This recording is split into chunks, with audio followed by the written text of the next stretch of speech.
The window that you see behind me there has special meaning to me.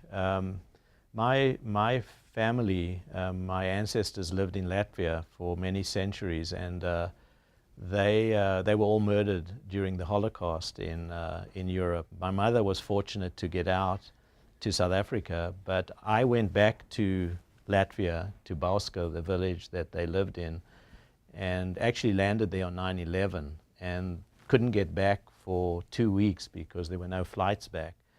But it was an absolute blessing because one survivor, a cousin who lived and survived due to a guy called Janos Lipka, who was the Schindler of Latvia. He was one of the 53 Jews hidden by Lipka, took me back to the village. He'd never been back. It was just too painful for him.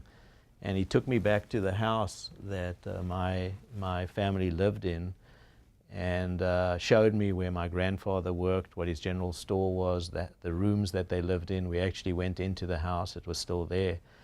And I just suddenly had this need to take something back. And the people who were living in the house, asked them if I could buy this window, which was in place. And they thought I was this crazy American. What does he want to buy this window for? But after going and buying them another window, because they wouldn't give it to me, they said, what are we going to put in its place? So we actually went out and bought another window that they could put in there, and I ended up paying $20 for it. And I often look at it and think that my grandmother probably cleaned the glass, because it's still the original glass in that frame. It has a special meaning to me, and I'm currently working on a memorial in Bauska to the 830 Jews who were murdered, forced to dig their own graves and shot.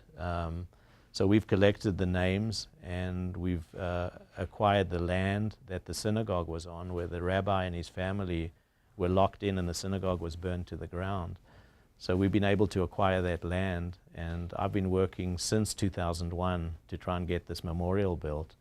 It's been challenging. I've been back 8 times now to Bauska, and I think we're on the verge of actually getting the initial memorial actually placed, and we're hoping to do that this year.